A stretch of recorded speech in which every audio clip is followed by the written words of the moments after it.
And Diamond Cutters International can also help people design their jewelry, right? Yeah, we do Super Bowl rings and stuff like that. I mean, if we can design a ring for the Kansas City Chiefs or the Dallas Cowboys or the Baltimore Ravens, we can design a ring for you. Absolutely can design a ring. Yeah. You also designed a pin for a movie, right? Yeah, we've done so many pretty pieces. Yeah. Yeah. Which are some of the movies that you've designed for? The pin that you're talking about is the Mockingjay pin. Yes. So the whole Mockingjay period, right when they got to the end, they wanted to do a limited edition piece done in gold with diamonds and stuff like that. So that was fun working with Lionsgate and getting to meet all those people there and do fun jewelry for them.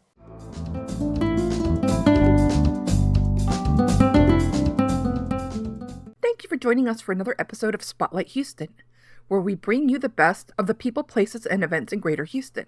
In today's episode, we're diving into the dazzling world of diamonds with Fred Cuellar, founder and CEO of Diamond Cutters International.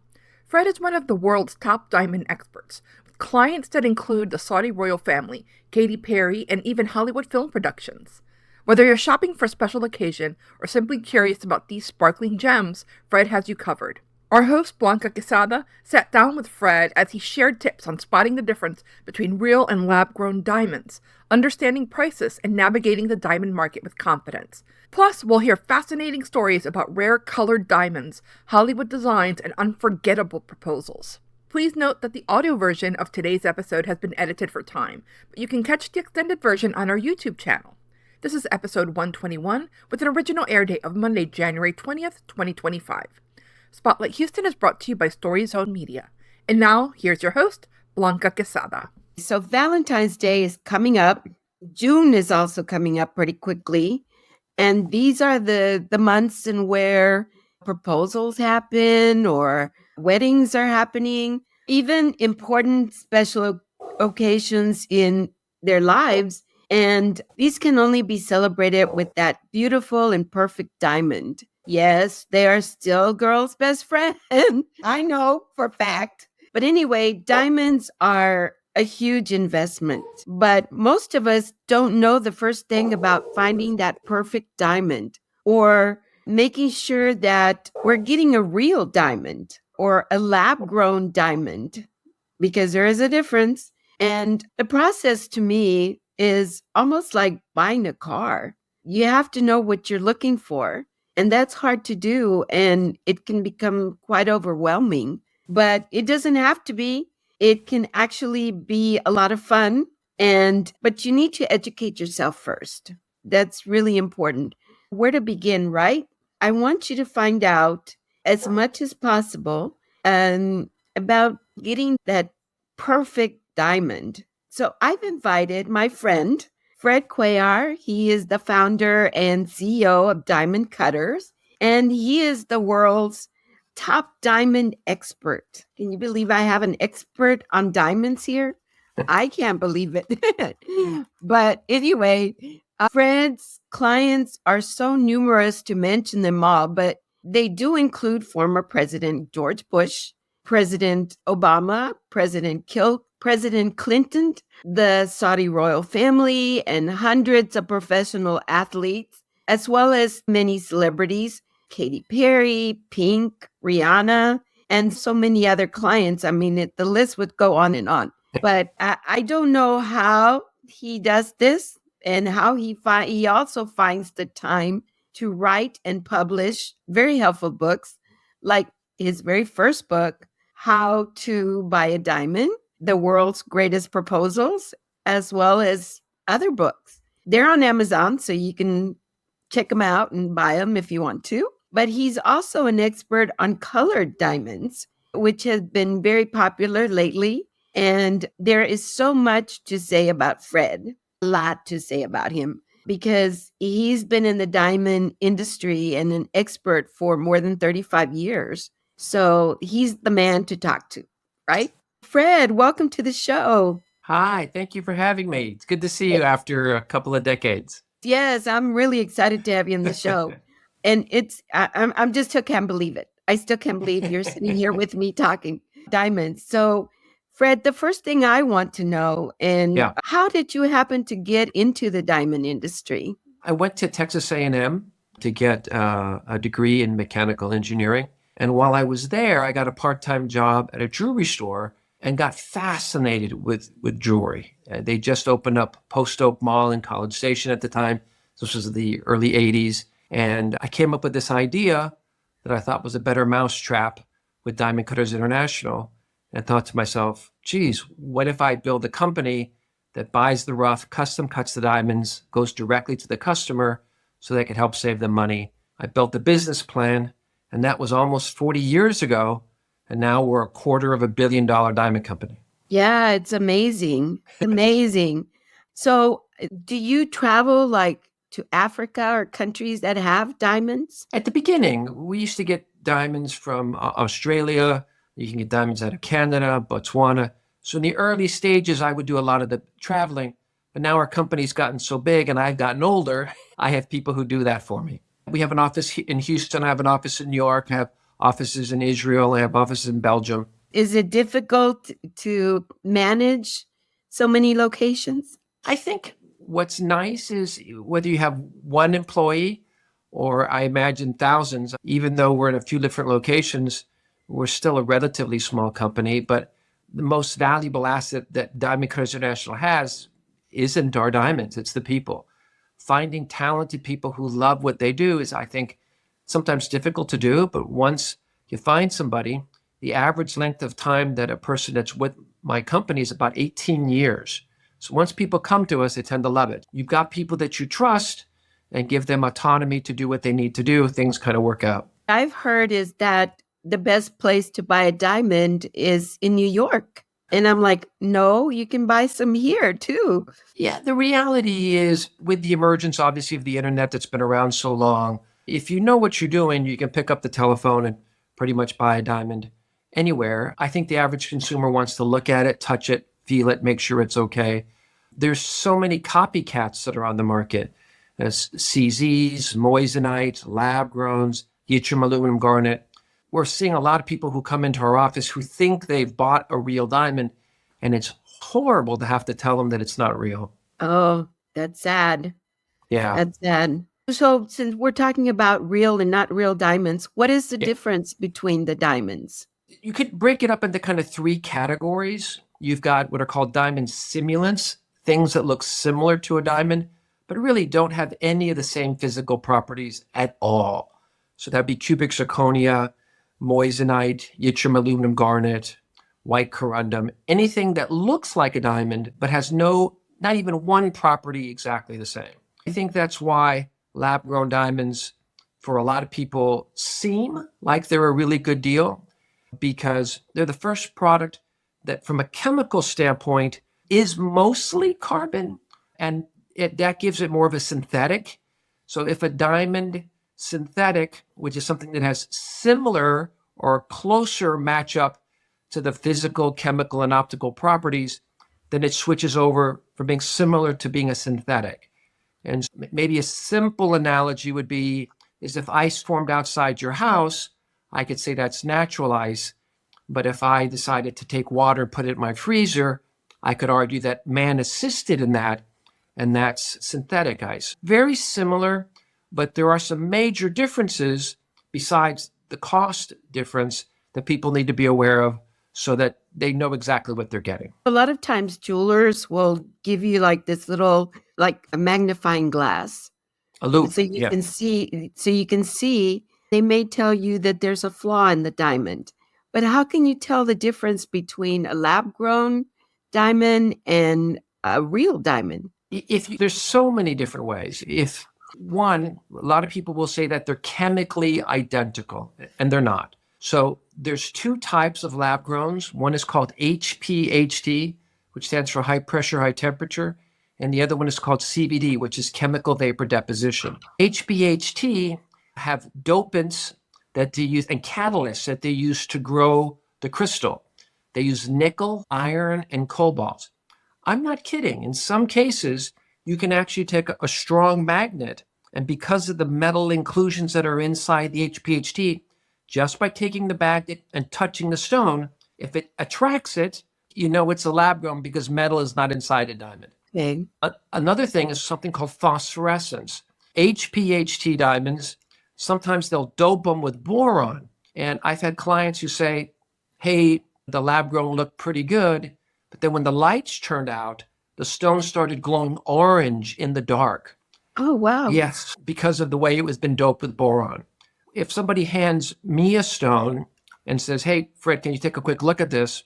If a person didn't know what they were doing, there's 3 parts to the diamond, the crown, the girdle, and the pavilion, the pointed part.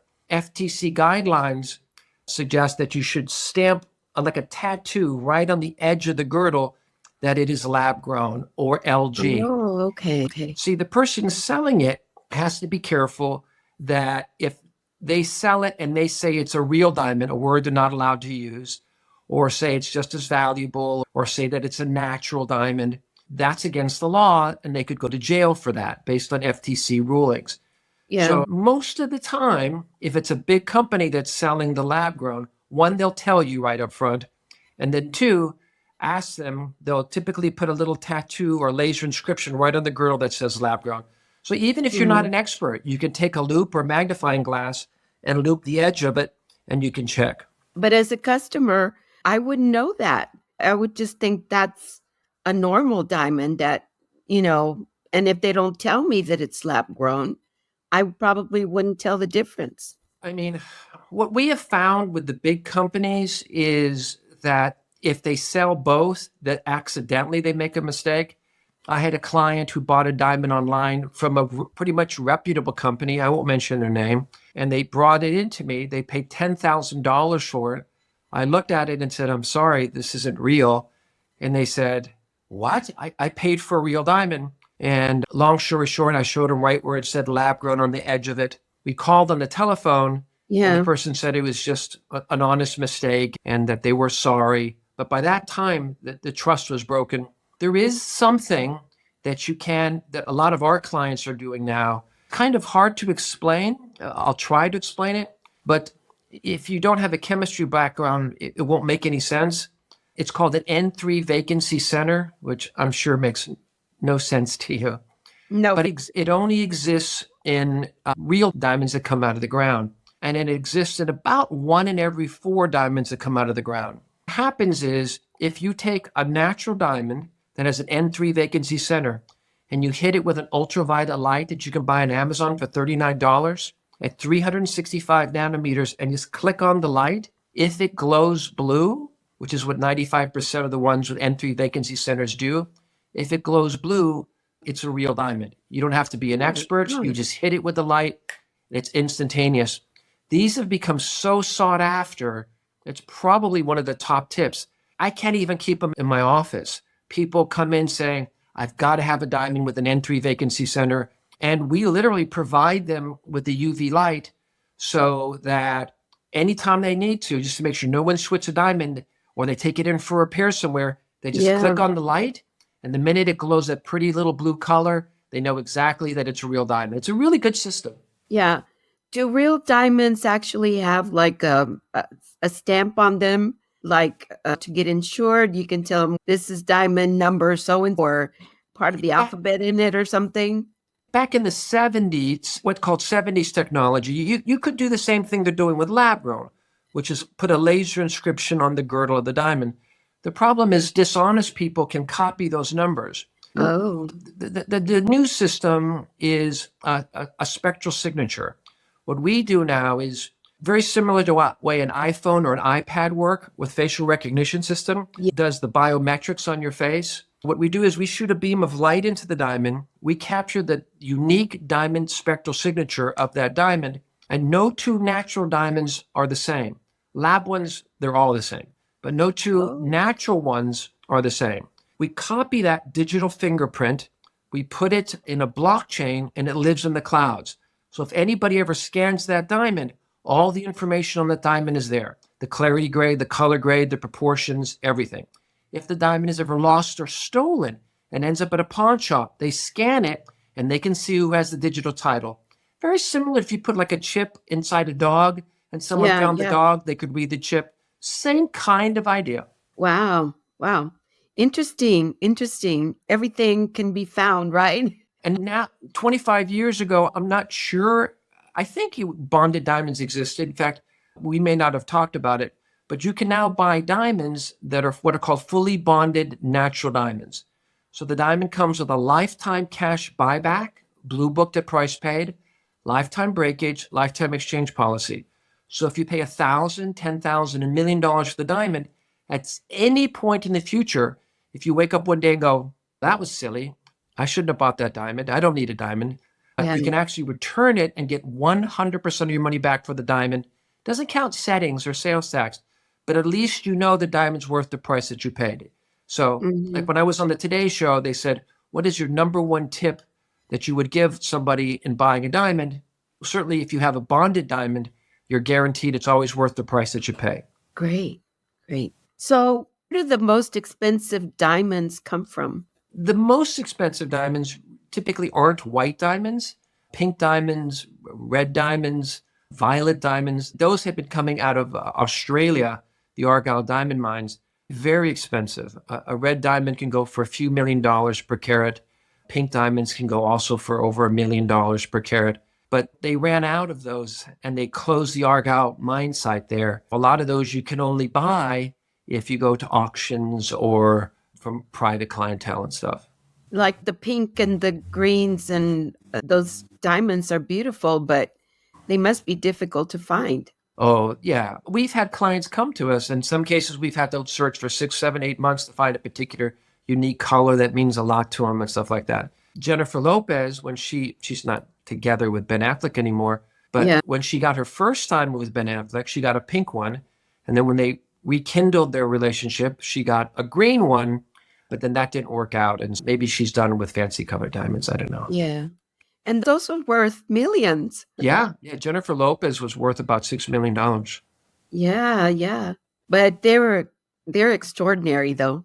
Yeah, very pretty. Beautiful. Think about the Hope Diamond that's in the Smithsonian. It's a beautiful, pretty blue. Yeah. So that's the most expensive diamond in the world, right? God, it's pretty up there. I don't know if you can put a price on it. A few months ago, they found a very large diamond, a 2,492 carat large rough diamond. And they reached out to me, it was found in Botswana, to put a value on it. And my estimate that it was worth about $60 million. Oh, wow. Oh my gosh. So I think the Hope Diamond is priceless. I don't know that anyone's ever put a price on it, but that 2492 carat rough diamond they just found, that's pretty expensive too. Didn't you give the Smithsonian or lend them the Smithsonian? Wow, you have a great diamond memory. that you found? Red beryl. It's a red emerald we had found in the Wawa Mountains of Utah a long time ago, and we donated a few pieces to the Smithsonian. Yeah. Yeah. Are they still there? Yeah, they're still there. Wow. Those red diamonds are just gorgeous. Very pretty. Pricing is also very important. That makes a difference for a lot of people. So how do we know we're paying the right price for the diamond that we're purchasing? I'll give you an example. Let's say you have a car that you want to sell or buy. You have something called Kelly Blue Book, which will tell you what the spot price is. If you had an ounce of gold that you wanted to buy, the first thing you would do is look up the spot price of gold. And you would see like today it was around $2,600 an ounce. That gives you a good anchor to know what a fair market price is. In the diamond business, it's called the wrapped value, which is kind of like the Kelly Blue Book value. So if you go to a jewelry store and say, hey, I know that a fair price is the wrap, R-A-P, wrap price. Can you please tell me what the wrap price of this diamond is? And then you can compare your price to that. Then you can get a good idea if you're getting a fair price or not. Where can we find that information? You just go to Google. You just put in wrapreport.com, price guides, and you can see a lot of those prices. Or it's in my book. I publish it every single time in the How to Buy a Diamond book. Or anybody could call the Diamond Helpline, which is at Diamond Coast International, and say, hey, I want to look at the current spot price of a particular diamond and quality. They could go onto the website, ask any particular question, says, what's the current price of this diamond? And we'll be glad to give it to them. Why are diamonds more expensive than, like, I guess other gemstones like the aquamarine or the amethyst? Why are they more expensive? Anytime you say something is more valuable, which is what you're saying, it comes down to three things. How pretty it is, that's important. is it durable? Okay. And then how rare is the item? It turns out that an amethyst, which is the birthstone for February, or aquamarine, which is the birthstone for March, one is made out of quartz, one is made out of beryl. They're not as durable as stones, and they're Oh, more okay. plentiful. So it's just because there's so much of it. I went to one of the AI models today to do some research, and I was curious how many gemstone quality natural diamonds have ever been found since 1870. What it said was that if you were looking for that good a quality of stone, you're probably somewhere around maybe 90 million carats of gem quality stones of over a carat in size. And so I thought to myself, wow, okay, 90 million. And if I adjust the clarity and color a little bit, maybe I can get the numbers up a little bit. Then I was just curious. I was like, I wonder how many people have lived on this planet since 1870 for the last 150 years. And it's hit somewhere between 15 and 20 billion. So the reality is, if every person that lives said, I want a diamond, you got a problem. There's just not enough product there.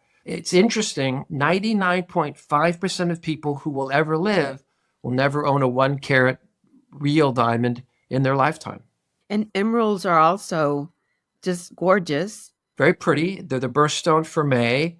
They typically have what's called conchoidal fractures, which are these little tiny breaks inside the stone. So they're a little bit more fragile, but they're certainly very pretty. They don't do good for engagement rings because they can't take a beating. If somebody's thinking of an alternative to a natural diamond, typically they'll go with a sapphire or a ruby because that's 9 in the most hardness scale. And sometimes Yeah. people use those. Rubies are beautiful too. So, do they do lab grown gemstones like that? Exists for everything.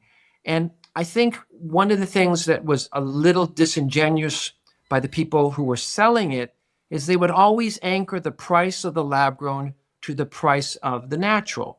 So they would say, gee whiz, a natural diamond of this size is 10,000 and we're selling it at 50% discount, which seems like a really good deal. The problem is they're not chemically the same. They're not optically the same. They're not physically the same. They're not rare. They typically have enhancements in them. If you're a young person in a jewelry store and someone shows you this big giant stone for half the price, it's tempting to want to get it. But what people need to know, and this was reported on the KHOU piece that was just done after the Golden Globes the other night, was that the average markup at a lot of these stores is 1,000 to 2,000% on lab-grown diamonds. Wow. That means they're taking something that costs them $100 and they're selling it for $1,000 to $2,000. Crazy markups. I mean, it's just really nuts. Yeah. So everything you're telling me is incredible. And I'm sure we can find all this information in your book, How to Buy a Diamond. Absolutely. Or But go to the you've also- website at Diamond Cutters International, diamondcuttersintl.com. I have articles and stuff there too. Do you happen to have a phone number if people want to call? Sure. Local 713-222-2728.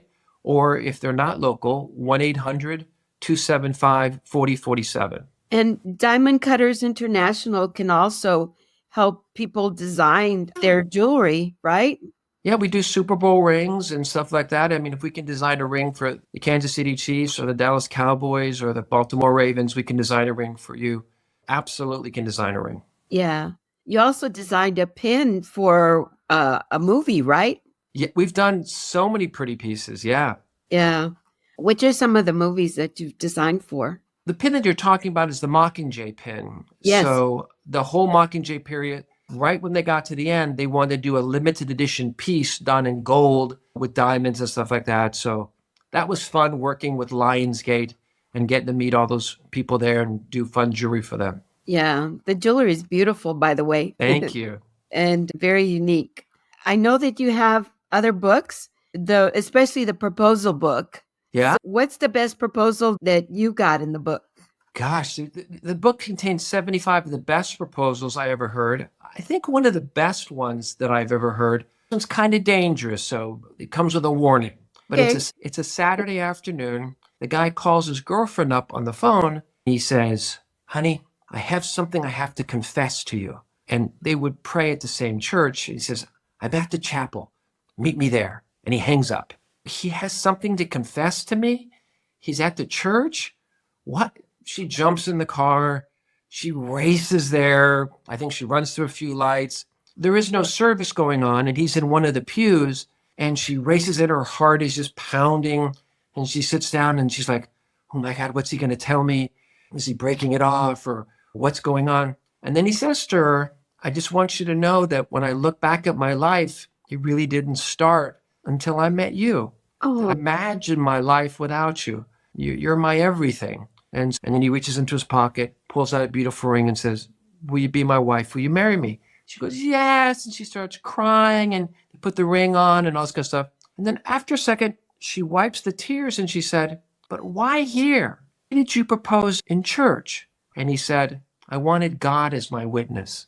oh, Woo! wow. That's Wow, pretty that's good. beautiful. That's That's pretty beautiful. good. What was your proposal like? Gosh, it was such a long time ago. Oh, Fred, don't say you forgot. I've been married for 36 years. I'd met my wife a couple of years prior to that. And I was in a relationship. She was in a relationship. I don't know if you've ever met somebody that you just had that instant kismet with. That's what happened. I met her, but the timing was off. She was on her way to go to New York and be a big time model. She would later go on to be an actress. And I knew she was the right person.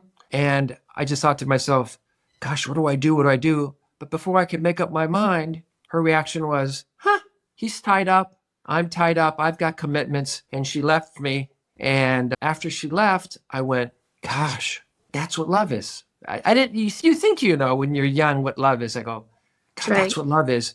And so I said, if I'm ever lucky enough to ever meet her again, I can't be tied up.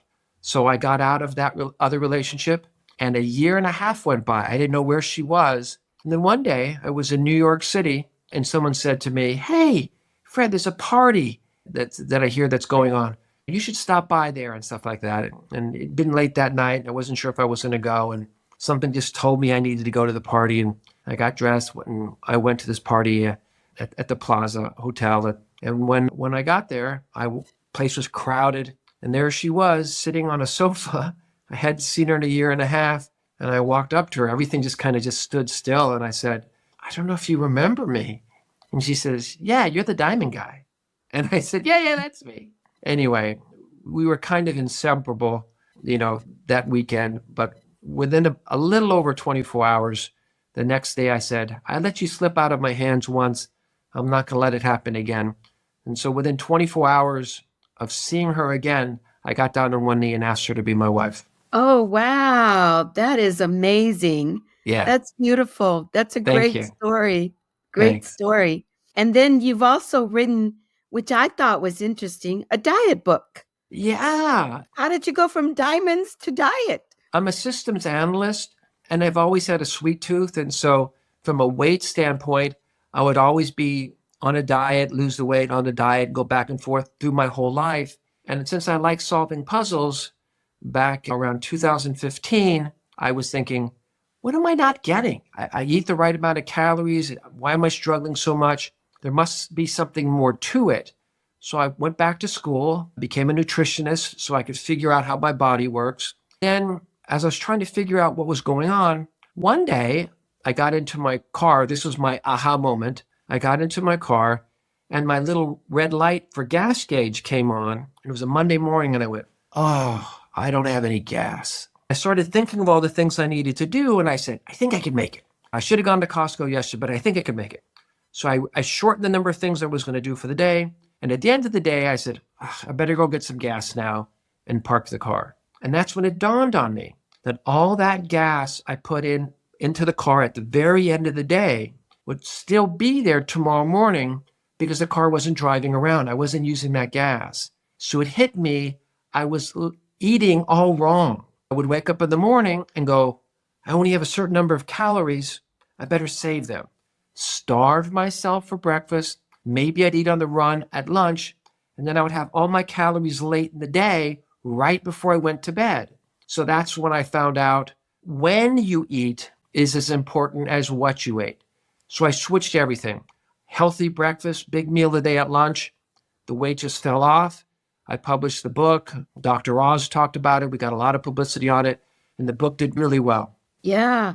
And you've done great. You've done Thank great. you. And yeah, I think I'm going to go get your book. But anyway, people can just look you up on your website. They You can bet. come by, right? Can they make Yes, an of course. appointment? We have a wonderful staff of gemologists that work there, and I might be there, so they can always ask for me, and maybe I can stick my head and say hi. But I have a Yeah. wonderful group of people that work there.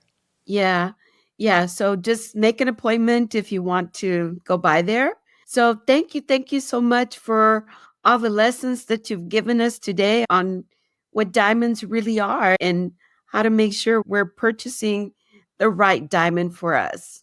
You're Right? welcome. Thank you. Right. So I hope we don't have to wait so many years again to see each other. But you made my day. You Oh, made my that's day. great. Yes. Thank you again for being on Spotlight Houston. And of course, I'd like to thank everyone else for being with me, for joining me as well. And if you have any comments or story ideas, please send them my way. And I hope that you feel a bit more confident in buying a diamond for yourself or for that special person in your life or just for a special occasion.